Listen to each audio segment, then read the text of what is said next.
Hey, Hype Squad, did you know you can now listen on your Amazon device? Just say, Alexa, play the Do It Ugly podcast. Playing Do It Ugly from Amazon Music. And now, enjoy the show. This podcast is powered by Hype Girl. Hype Girl was born out of our passion and love for inspiring amazing women just like you. There is no superpower quite like being a woman. So we have made it our mission to create spaces, events, and tables where there is always room for one more, and all are always welcome. Come find out more about it at hypegirl.us. Okay, so what's your rage music? Stop it. What's your rage song? I knew you were going to say that. It's not like Bodies by Drowning Pool or anything like that. I don't even know what that is. That's the one that's like, let the bodies hit the floor, let the bodies hit the floor, let the bodies hit the floor, let the bodies hit the... You don't know that song? I know. Oh, that's and a this rock is song. when you scare me. No, that's a fantastic song by Drowning Pool. It's a great rage song. What are you listening to? No. Like Mariah Carey, just singing it loud? No. What are you raging out to? We're going to change subject because you're going to mock me. I am not going to mock you because I know it's going to be something really cute or sweet. You just sing it really loud. I just want to know what it is. Like, what's the rage song? What is it? I don't know. You don't know? I don't know. I'm not telling you. Okay, well, here, if it makes you feel better, I'll share my weird right now. You just did. So, what do you mean? The weird never stops. Welcome to the Do It Ugly podcast. Here are your hosts, Stacy Lyon and Jenny King. Okay, it's red. It's red. We're recording. Yeah, very exciting. All signs point to. Is it we're strange? live. Well, is it strange, though, that we have a podcast and we don't know actually how to press record? No, because we have an amazing producer. But I think we do have an amazing producer, but I think we need to tell the two stories very quickly just to make our audience laugh, our besties laugh about how we keep forgetting to put it on the right color. Do you want me to tell the first story how it happened, or you want to go first? Yeah, go ahead, because I feel like we've talked about this before, but go ahead. Oh, have we? Yeah. Oh, I didn't That's remember. okay. I think they know about our blonde moments with the red and green button. But if you know what? I love a good story time, so go for it. Okay, so when we started to launch Hype Girl, our women's encouragement company, and the podcast, we had this great women's evening. We had all these amazing, incredible ladies over, and we were like, let's do the most incredible thing we could think of, which is have a podcast featuring all of these just baddies, right? Anyway, so they're over, and we have this like deep, super thoughtful, intrinsic podcast where we're doing a lot It of was some good stuff. philosophizing. Good pearls of wisdom. So many pearls of wisdom. And we literally yapped for like a solid hour and 20. And then at the very end realized that I forgot to press record. Well, I don't know if it's that you forget. I think it's that red is record, green is not record, but that's not intuitive, right? Because No. you think of a traffic light, green is go, not stop. So Agreed. whenever we get to the board and we look at the button, we have to stop and be like, wait, did we do it? Didn't we do it? What's happening? Yeah, for sure. And then it happened again the other day. That one was totally my bad the other day. Actually, last Friday when we were in the studio, it was a great episode. It was I'm so good. So sad you ladies It's are not okay. going to hear it. We talked about trying to recreate it today, but I don't know if you can put the genie back in the bottle. Like, I don't know if we can recreate that magic.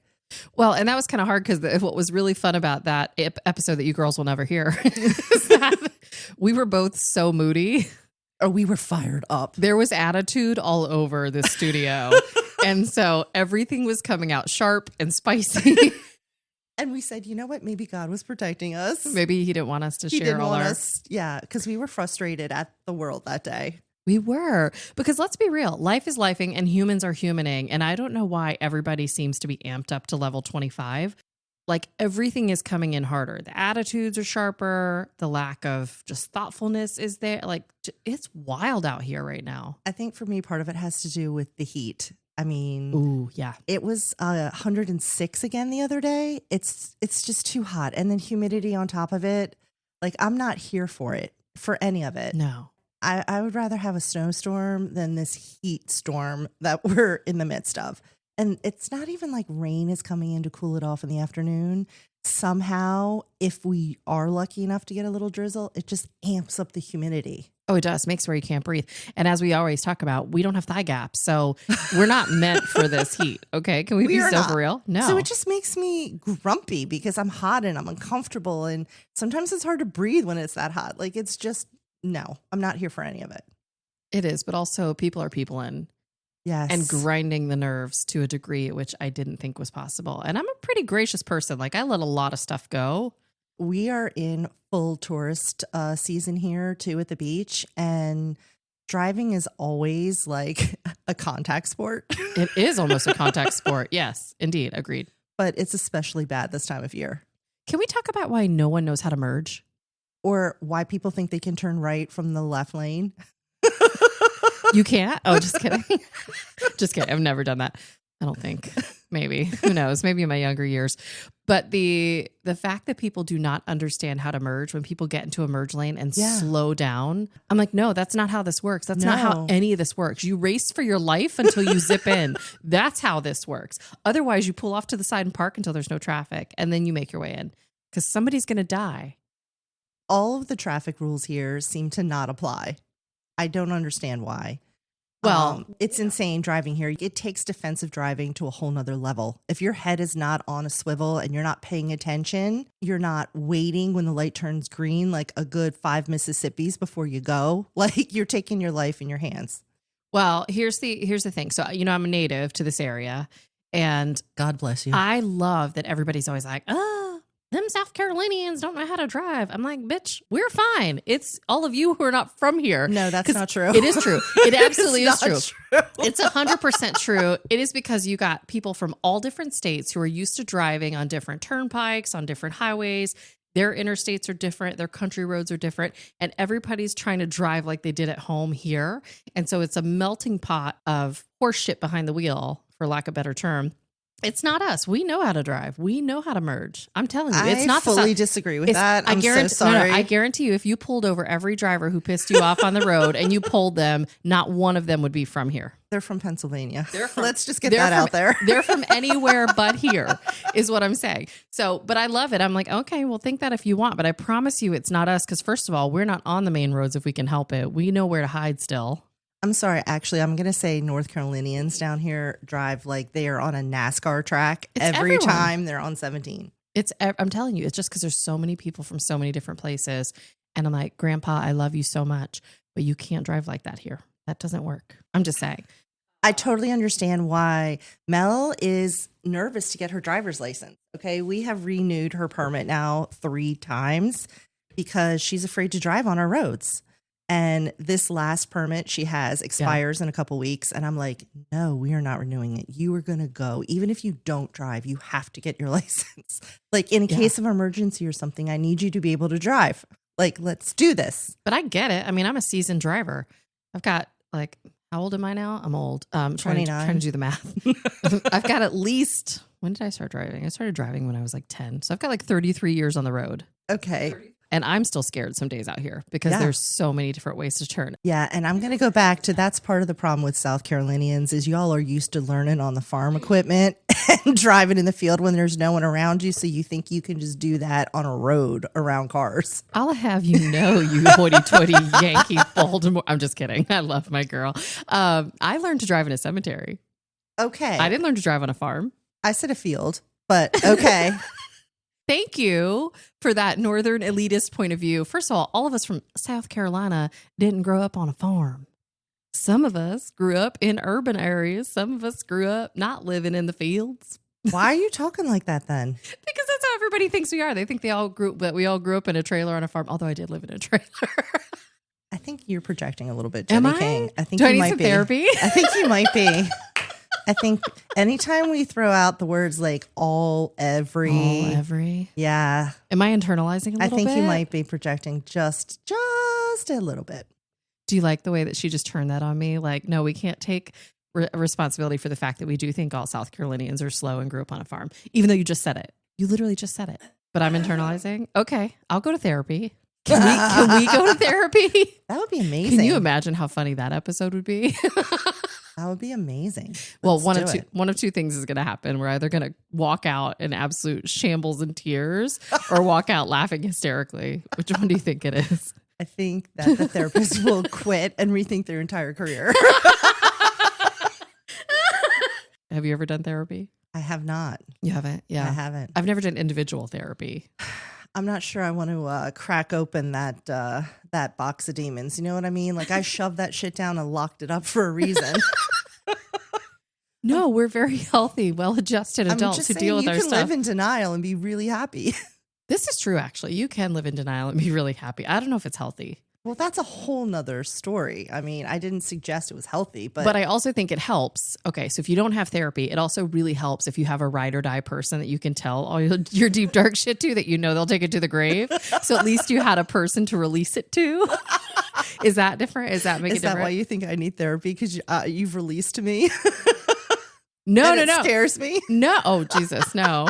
No, I'm just saying, like, I think when you have a person that you can release your deep, dark things to, then you don't need a therapist because at least it's out. No, I think this is hilarious because I remember, like, you know, in the beginning when we were still growing in our friendship, and it's like you slowly release the crazy because you don't want to scare the other person away. Oh, for sure. And now we just call the other person. There's like not even a hello. It's just like dump, and then it's like the scariest shit you've ever heard, and it's like, okay, love you, bye. And then the other person just has to sit with that and be like, okay. Well, first of all, let's dial it back just a second, okay? Scary is not the appropriate word. Unhinged, yes. Diabolical in some senses, yes. Sometimes scary. Not scary. No, it's not scary. It's just stuff. Okay, I'm glad that you feel that way. It's because I have some other things I need to tell you. Oh, you mean you have some scary for me? Yeah. Ooh, let's hear it. I mean, not on the mic, obviously. Obviously. Let's hear it. I'm not afraid of the scary, but there's something really valuable in having a place where you can just say the things. Like there's a TikTok where this woman with a Southern accent, I don't even think it's her real accent, but she's like, say the weird part out loud. And there's all these stitches of people saying really crazy things. And I'm like, that is the value of having a person. Is that you can say the weird in life. Yeah, you can say the weird part out loud, and they might look at you crazy and be like, "Don't ever say that again." Like, never utter those words ever again. But at least you know they're your safe place that you can say the weird thing out loud. The weird part is it doesn't really make me question you. It makes me question myself. Like, this is my chosen person. Like, maybe I do need therapy. Am I that bad? I'm just teasing you. Am I that bad? You're ladies? that good. You're that good. Is that what it is? Yeah, you're that well, good. Look. You know, I have this internal argument a lot about whether I should let my weird fully hang out. Yes. Because I love your weird. Well, no, same. Like I'm to this place now in my adult life, but there is often sometimes like maybe I should dial it back a little bit. But then I see other people who are like, you're cuckoo for Cocoa Puffs, but so am I. And I really love that you're brave enough or bold enough to be that way. And I always hope that's a compliment. We're going to take it that way. I'm going to have to. For sure. Because if it's not a compliment, then I probably am going to need therapy. No, we're not going to let the haters inside our brain. No, they're fans. We call them fans. Oh, fans. They are. They just don't know it yet. Although we got to work a little harder to develop some haters because we don't have any real like hate online yet. Like we don't have any hate comments. I don't think I'm looking forward to that. Well, no, we're not going to actually read them, but I'm just saying you're not really doing anything if nobody's hating on you. I mean, we know they're secretly hating on us. We know that. But like, on the line. That's when you know you've made it. On the line. On the line. I was going to say, I could probably put together a list of haters. If we wanted to be like the post office and hang them on the wall.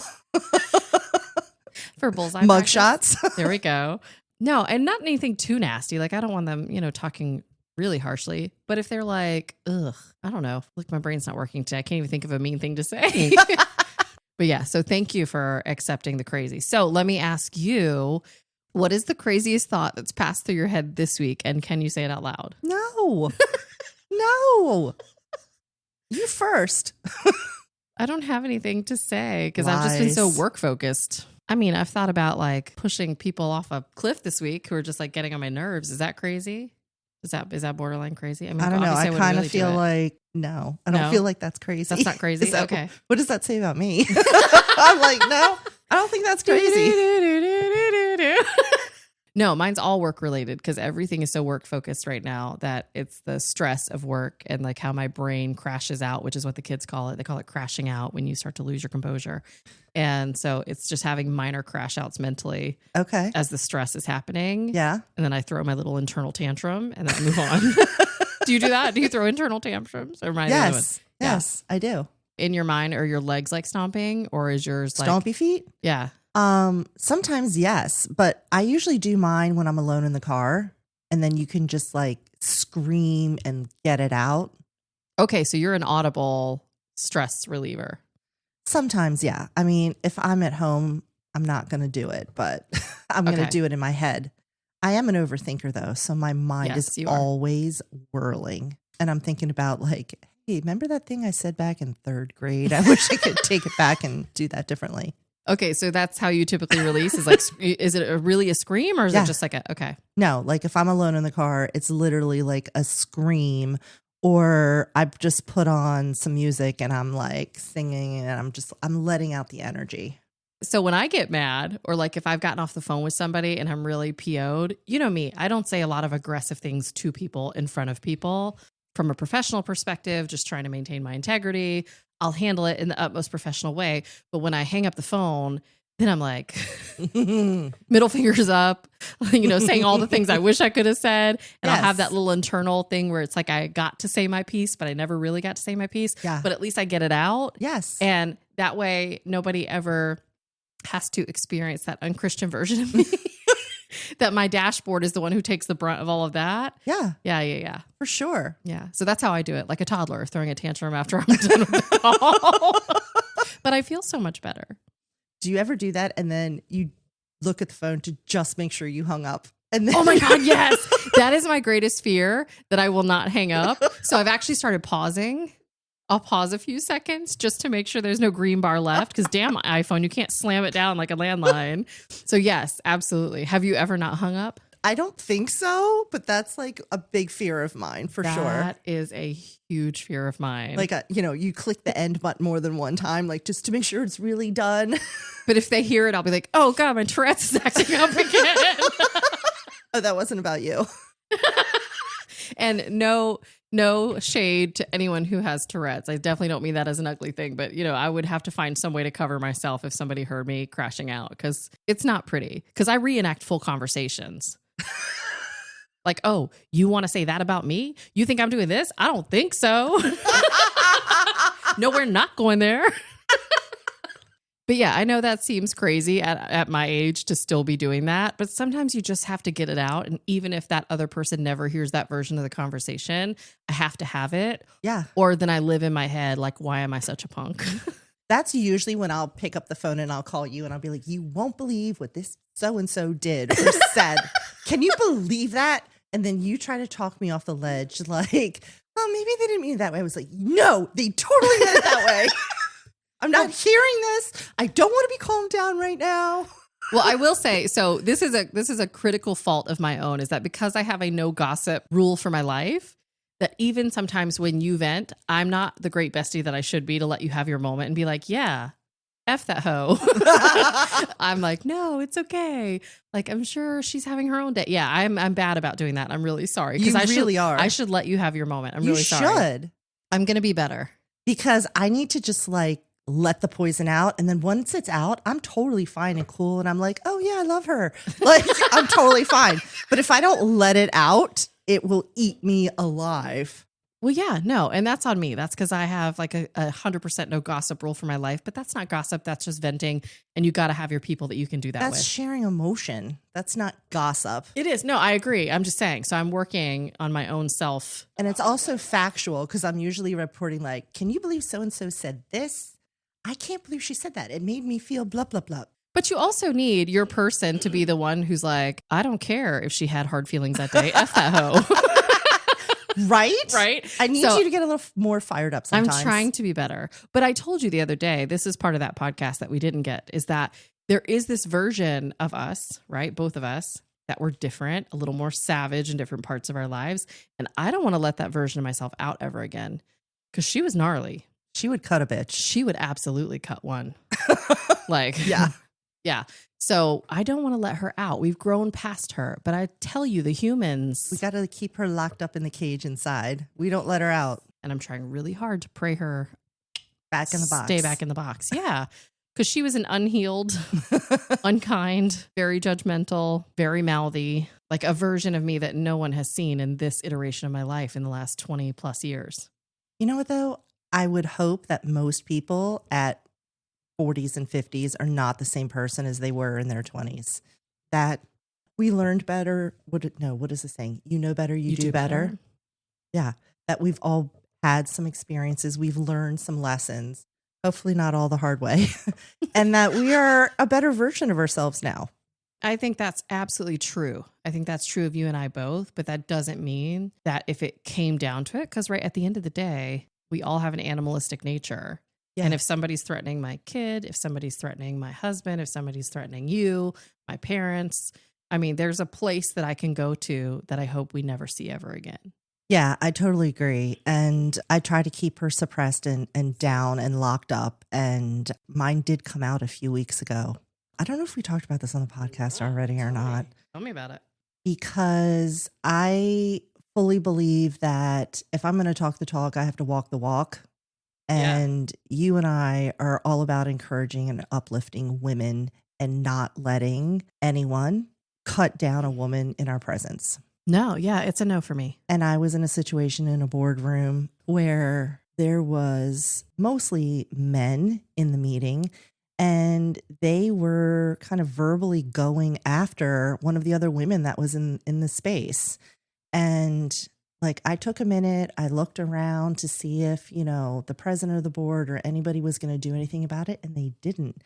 The other men were just kind of like looking down at their hands in their laps, letting this other one just really aggressively come after someone that I knew and cared about and I consider a friend. And finally, I just had to kind of like bang my hands on the table and stand up and just be like, no, I'm not going to sit here and allow this to happen. And I can't believe that I'm the one that has to do this. I'm ashamed of every single one of you. Yeah. And I don't want to be a part of this group anymore. Well, yeah. And kudos to you for doing that. I don't say that because I want kudos. I say it because we have to live authentic to who we are. Oh, for sure. There's a time and a place when that person has to come out of the box. And I felt like that was an appropriate time. Now, did it do damage to me personally, my reputation? Absolutely. But if I could go back and do it again, would I? Absolutely. Yeah. Because that goes to the core of who I am and the root of my beliefs, my values. And I'm never going to stand by and watch another woman be wrongfully, aggressively attacked, no matter where she is. And it wasn't physical. I don't mean to allude that. It was with words, which sometimes can cut just as deep. So she's still in there. I do try to keep her in the box. And, after this incident, I put her back in, put her in timeout, locked her back up in the box. Yeah. But I know that she's there. And I'm not going to say she's never going to come out again. I don't bring her out often. But if I need to, it's there. We're talking about two different things then, right? Because that version is not somebody that stays in the box. That's just you. That's the adult, mature version of you being able to step in and say, this is not correct. Even if you have thoughts that you need to discuss with somebody, we don't do it as a pack mentality. We figure out a more professional and a more aligned way to do it that will help accomplish the goals as the board or the group or whatever it is. The version that I'm talking about would have taken off her hoops and not said anything and would have took whoever it was by their wig and dragged them back. Like that's that's what I'm saying. So that's two different things. But I'm really proud of you for that, because there's got to be, whether it's a guy, whether it's a girl, if you see somebody being, attacked, and again, not physically, but aggressively accosted, even with words, and it's just like lambasting them ongoing, and there's no reprieve. There's got to be a point where we all just say, hold on, time out. Like, this is not effective. Yeah, well, and it's not professional. Effective. Like, nothing good happens when a room is escalating like that. So yes, it's incumbent upon somebody. Mm-hmm. And even though it wasn't your responsibility, I'm glad that you did it, because every person deserves to have somebody in a room for them who will do that. I don't know if it wasn't my responsibility. It wasn't my responsibility from the fact that I wasn't on the executive team or board, but it was my responsibility as a human to not allow. No, I'm hearing you, but I'm saying, like, if there was a leader in the room, it was there. It was on them. It was incumbent upon them as a leader to lead effectively and stop that right in its tracks. Yeah. There was 5 of them and none of them did anything. And I was just mortified to be affiliated, to be quite honest with you, and be a part of a group that would behave. And I wish I could tell you that I'm surprised, shocked, but humans are humans. And, people, especially in this day and age, tend to live by emotion instead of thoughtfully thinking through their next response. And that is one thing I am working really hard to do this year. You know, I've been following all these people about being in the soft girl era, really trying to be in that romance your own life space. And it's also biblical. You know, one of the things that really classy, really professional, great leaders do is they do exactly what the Bible says. And it says you're slow to speak, slow to anger, and quick to listen. So you can make sure that you're working out of a correct lens and not out of some skewed worldview, maybe that your own life created a false lens for, or that even, you know, something that's recently happened to you might have created a lens, because not everything's about us, right? Not everything's about you. It's just sometimes you have to sit back and then find the appropriate way to respond. And that is not an easy thing to do. Yeah, the whole 2 ears, 1 mouth for a reason. Oof, that's really hard for me to do. Honestly, I'm trying to work on that as I age, is to be slower to response, to not have that sharp tongue and that quick retort for everything, and realizing that it's always better to be kind and genuine than sarcastic and well, and that was me when I was witty, young. I if you was will. really witty. Like I was the person who always had a quick comeback. If somebody needed to be sliced to the bone, I could do it. I was like a master at it. And I was really proud of that when I was young, because I thought that was something like a skill that I was like, oh, it makes me so smart. It makes me so intelligent that I have all these things up here that I can just whip out at any time. And now I think, how many opportunities to connect did I miss? How many times did I misspeak on a subject that really wasn't mine to speak on? And how many people did I impact being so quick to take somebody else down, and now their life is impacted? And I was never a bully. It's not that. Like, people will tell you I was always an encourager, but even in soft moments where people are joking and everybody thinks it's funny, right? Like self-deprecating humor, there's always some truth behind those things. And so even in those moments, that kind of stuff, I'm trying to work through how many people I may have hurt inadvertently, trying to be so damn smart and witty. So yeah, in this old age of mine, I'm trying really hard to not always have a thought and make room for other people to speak, so that, you know, then I can thoughtfully add value. But also realizing that you don't have to be the boldest, loudest person in the room for people to look at you like a leader. Which is hard for both of us. That often, because we're both so loud. Right? Bold. Trying here. It's really hard for me, to walk into a room and to be quiet. I don't think anyone's ever like, oh, I didn't realize Stacey That's was never here. ever happened to either one of us. But there is, like, you know, there's this thing now that I think the kids call it main character energy. And everybody in this world is trying to be a main character, not paying attention to what anybody else is doing, not, being mindful of impact on, any one other person. And so while it is important to be the main character in your story, it doesn't mean that you're the main character in every room and every situation you walk into. And recognizing that is hard. Right. But it's a work in progress. I can hardly wait to see who we're going to be next week, because we're growing every day. We are growing every day. And that's the thing. I mean, I think the scarier thing is not ever shifting, always being the same person. And if I wake up in 10 years and I'm the same person, I'm going to be really upset with myself. Oh, yeah. Really upset with myself. So mad. Yeah. I also better have lost this weight. Put this in the time capsule. If I haven't lost this weight in 10 years, somebody just come by and like throat punch me, please. Oh, my Lord. Help me. Help me. Help me. If you see me out in the world and you want to smack something out of my hand, please do. If you see me in a drive-through, honk loudly and then shoot me a text and say, get out of the line. Yes. Can we be there for each other that way out in the public? Somebody? Yes, absolutely. Oh my gosh. So you spent a lot of time this weekend making a plan for your new lifestyle. I want to say fitness journey, because this is a new lifestyle. At the center of my life is God and Jesus Christ. And I'm really trying in this portion of my life. I've been in the faith my whole life, but in this era of my life, I'm really trying to find a way to be biblically aligned. Okay. And stop trying to pretend like God is at the center of my life when I'm still out here trying to lead it and wondering why things aren't working. Right. So talk about tough things to do. Yeah. Oh, impossible. Impossible. Let go and let God. Woo, boy. But it's more than that. It's more than let go and let God. It is actually physically doing the things that are in alignment. So what I did is I went to ChatGPT I know. Because that's where you find God. Well, so funny enough, no, I went to ChatGPT and I created a prompt and I was like, hey, I want to create a nutrition and a fitness program that is scripturally built for me to keep God at the center of every decision that I'm making around food, around how I think about my body, on how I honor my body. And so ChatGPT created a beautiful plan for me. And I spent a solid 3 hours in my Bible going through and praying over this scripture and coming up.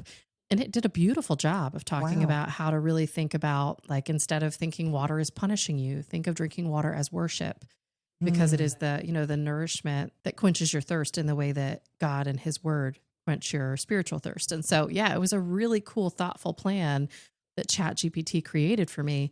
And so, it's a work in progress. It's not perfect. I have a sweet, half-cut sweet tea right here from Chick-fil-A with me right now. So it's not perfect, but I am thinking about it actively every day.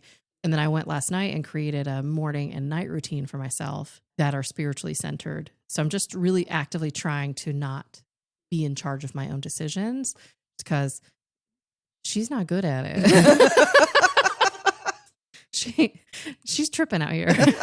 she needs the Lord's help desperately. But so it worked out, and I spent that time and I prayed over it and just gave a great way to think about food, and then also just scripture that I can go back to when I get frustrated or I go to make a bad decision, how I can pray through that and work through that with his leadership instead of my own poor ability to lead myself. I love that. Yeah. That's pretty exciting. Because if I don't become the one to learn how to steward my own body, how am I going to teach my beautiful daughter to do the same? And right now I'm failing her miserably.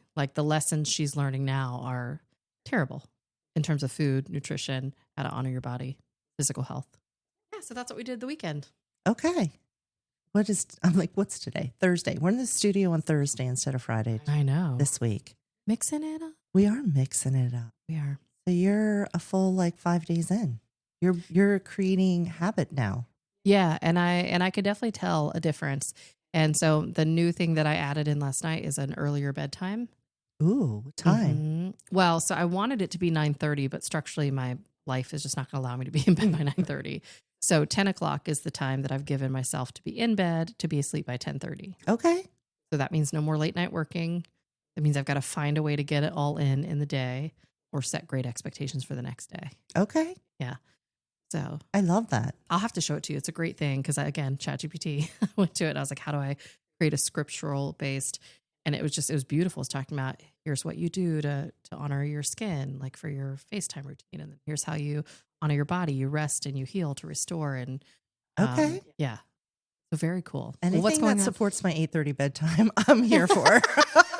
I love that for you. That's so exciting. I could never, because between the dogs, my husband, and my beautiful daughter, at least 40 times somebody's going to be in the door and be like, hey, Mom, did you think of this? Hey, Mom, I need this. So at 10, the door's getting locked. You need a Nerf gun. I do need a Nerf gun. I absolutely need a Nerf gun.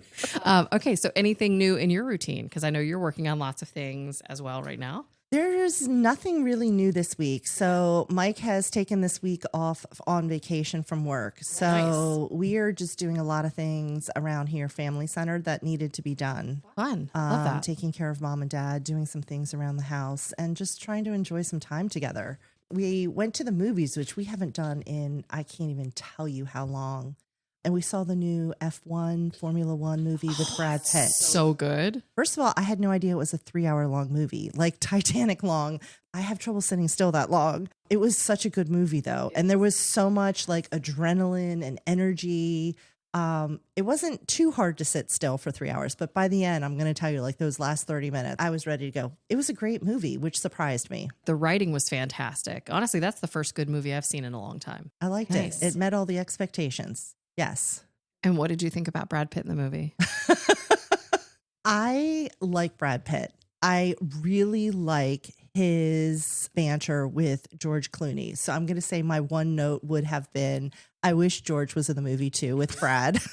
Because I don't know who he would have played though. I don't know. Maybe the role that is it Jeremy Bardem? How do you say his name? Oh, Javier Bardem. Javier Bardem. Maybe that role for George. I'm not sure, but I love their banter back and forth on screen.